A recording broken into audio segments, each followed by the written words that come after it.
Hey everyone, welcome to Beyond the Gates. I'm Alessio, and I'm so excited to have you here. If you love Beyond the Gates, then you're in the right place. Make sure to hit that subscribe button and turn on notifications so you never miss a video. Alright, let's dive right in. Have you ever watched everything you thought you knew completely fall apart in a single day? Yesterday, I felt it. I watched a marriage on the edge, secrets spilling out, and two people I cared about making choices that could destroy them forever. Smitty was trying to save his marriage, pulling out old family photos, begging Martin to see that love isn't about one heroic act, it's about staying. Meanwhile, Nicole and Danny were untangling their own mess, confronting fears, heartbreak, and what it really means to survive after being hurt. And then there was Vanessa, sitting across from Joey, knowing the truth was out and there was no going back. The tension, the guilt, the sparks between them, it was like watching a hurricane up close. And all I could think was, what would I do if this was my life? What would you do if everything you held on to is suddenly at risk? You ever have one of those days where it feels like the universe just decided to dump everything on your shoulders at once? Yeah, yesterday was one of those days for me. Honestly, I still can't get the images out of my head or the knot out of my stomach. And the worst part? I knew I wasn't alone in feeling it. It's like this domino effect. One person's choices, one person's secrets, suddenly touching everyone around them, including me. I guess that's what made everything feel so personal, even if technically it wasn't. Let me start with Smitty. I've known Smitty for a long time, and there's a softness to him, a sort of quiet desperation when he cares about someone. Watching him with Martin yesterday, it was painful in the most relatable way. Martin, stubborn as ever, was sitting there with that tense set to his jaw, like he had a secret he couldn't bear to let go of. Smitty, sitting across from him, was trying to reason with him, trying to be this calm, guiding presence. He pulled out a photo of their family, a simple snapshot, but somehow it carried this enormous weight. You could almost feel the history in that single image. Birthdays, holidays, lazy Sunday mornings, laughter that echoed through the hallways.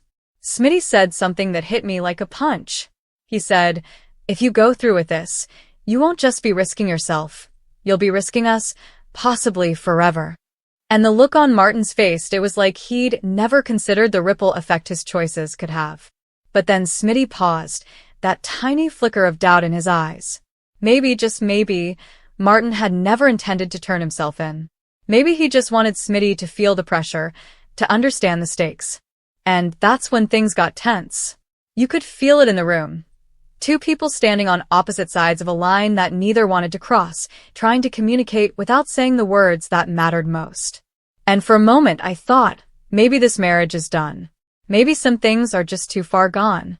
But then, in that same breath, Smitty made Martin cancel the meeting he had scheduled with Jacob, the one where he was planning to confess everything. He suggested therapy, date nights, rebuilding what had been almost lost.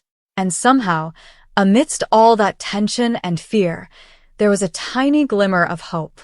It's funny how fragile hope feels in those moments, like it could disappear the second you blink, but it was there. Meanwhile, Nicole. Watching her interact with Danny was almost like seeing two sides of the same coin. Danny, this whirlwind of confidence and honesty, wasn't letting Nicole hide from herself. And Nicole, she's the type who builds walls so high you almost admire the craftsmanship. She's scarred, she's cautious, she's protective of herself in a way that's heartbreaking to witness. The booze story? She literally got rid of the alcohol in her house because she didn't want to risk getting tipsy and marrying her Uber driver. And Danny, being Danny, just laughed at the absurdity, but didn't let it slide. Then, the conversation turned to Andre, and Nicole was insisting that she had no intention of hurting him. But Danny could see it. She could see the hesitation, the internal battles, the tiny moments where Nicole's heart was screaming to be seen. And then the bombshell, Vanessa. Nicole couldn't believe what she was hearing. Vanessa was involved with Joey. And you could feel Nicole's disbelief, that creeping fear in her chest that maybe everything she knew about the people around her was shifting. She's already been through so much with Ted, and now Vanessa, someone she's always cared about, was making choices that just complicated everything. Danny's commentary about Carlton, hot buttered toast with cinnamon on top, was classic Danny. But Nicole's refusal to even consider love right now, to shut herself off, it's a survival mechanism. She's been hurt too many times, and sometimes survival feels safer than risk.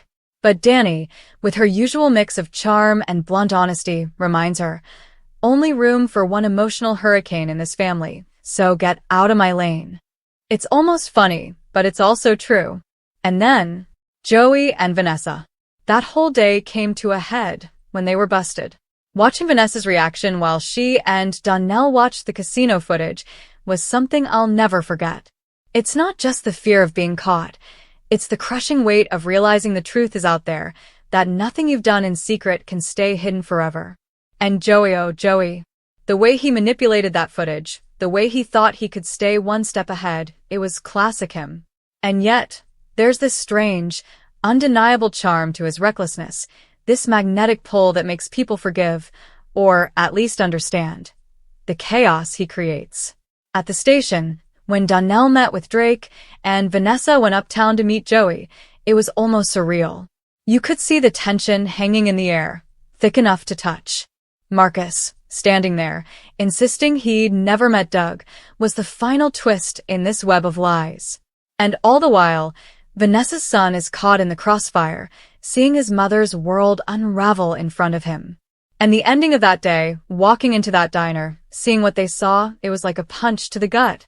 And through all of this, there's this underlying truth I keep thinking about. No matter how messy life gets, no matter how many secrets are revealed, or how many mistakes are made, there's still this fragile thread that ties people together. Hope, love, family. Even when it seems like everything's falling apart, sometimes the tiniest gesture, the smallest act of understanding, can start to weave it back together. And I think that's what yesterday taught me more than anything else, that life, messy and complicated as it is, still gives you chances to fix things, to rebuild, to try again. When Vanessa and Joey walked into that diner, it was like stepping into a storm that had already begun raging. The air inside felt warmer than outside, but the tension, it was suffocating. You could see it in Vanessa's eyes. There was fear, yes, but also this strange mix of defiance and guilt. Joey, on the other hand, was trying so hard to play it cool, like everything was under control, but even he couldn't hide the tiny tremor in his hand when he reached for the coffee cup. It's funny. Sometimes the smallest physical tells reveal more than words ever could. Vanessa's son, caught in the middle of all this, was looking at her with these wide, questioning eyes. There's nothing like being a kid and seeing the people you love most make choices that shake the foundations of your world. I remember thinking how heavy that must feel, carrying the weight of their secrets, their mistakes, even when he had no part in any of it. And Joey, he noticed the kid staring at him, and for a split second, you could almost see him falter. But then he masked it again, that signature bravado that hides as much as it reveals. Meanwhile, back at the police station, Donnell was doing his best to piece everything together, but the more he dug, the murkier it got. Drake, the dealer, kept repeating the same phrases over and over, trying to make sense of what Joey had done to the video footage. And Jacob was calm, too calm, like he had already calculated every possible outcome.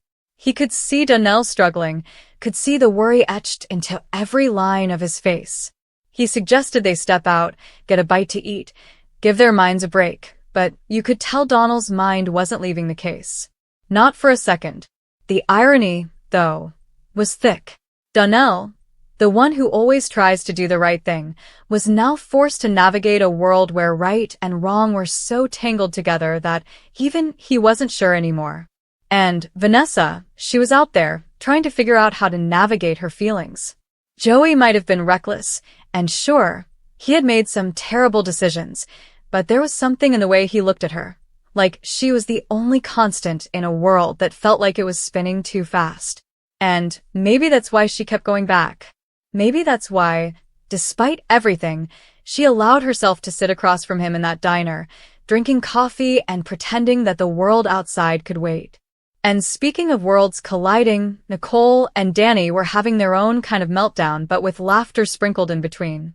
Danny, ever the blunt force truth-teller, refused to let Nicole hide from her own feelings, and Nicole had built walls so high you could barely see over them.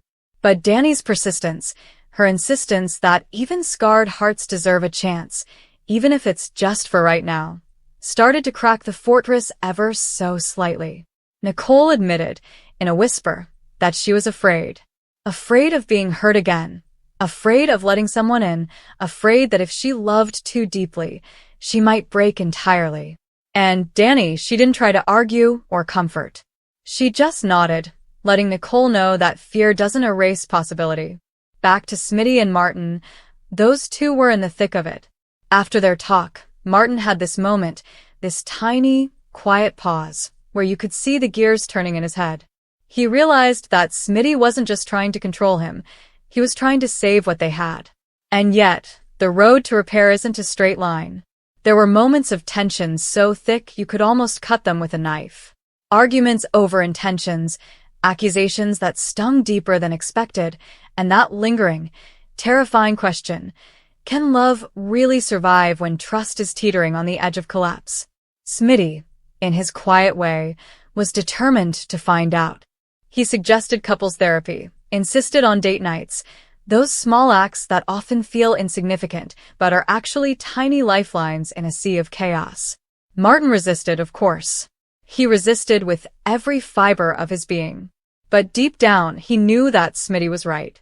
And there's something human in that struggle, the push and pull between pride and the desire to hold on to something precious. It's messy. It's exhausting. But sometimes, it's the only way forward. And Joey, his recklessness wasn't just about him anymore. Watching him navigate the fallout with Vanessa, seeing the way he tried to justify his actions, you realize there's something almost tragic about him. He wants to be seen as clever, as untouchable, but the cracks show. When he calls the dealer to the station to answer questions, there's that moment when you see him pause, hesitate, almost wish he hadn't done what he did. But then he puts the mask back on, the one that says, "I've got this." And for a moment, you almost believe him. Almost. Vanessa, though, she's caught between relief and despair. Relief that the truth is out, that they're no longer hiding in the shadows, but despair because hiding had been easier. The exposure makes her vulnerable in ways she didn't anticipate. And yet, there's a strange liberation in it, too. Like maybe, just maybe, once everything is out in the open, you can start to breathe again, even if it's shaky, even if it's uncertain. The diner scene, I keep coming back to it in my mind. Joey and Vanessa, sitting there with coffee cups in front of them, trying to act normal while everything else is anything but. There's tension, but there's also a quiet intimacy that slips through in moments, a hand brushing a hand, a shared glance, the soft exhale, when someone finally says the thing they've been holding back. And I think that's what makes this story feel real. Real people, making messy choices, getting hurt, hurting others, but still seeking connection. Still hoping that somehow, things can be okay. By the end of the day, the pieces were still scattered. Nothing was neatly tied up. Smitty and Martin had a glimmer of hope. Nicole and Danny had moved a little closer to understanding each other. Joey and Vanessa, well, they were still a whirlwind of chaos, but maybe, just maybe, chaos can coexist with love if you hold on tight enough. And Donnell? He was exhausted, emotionally drained, but quietly persistent, as if he knew that truth would come out, eventually. I sat there later, thinking about everything I'd seen, everything I'd felt vicariously through all of them.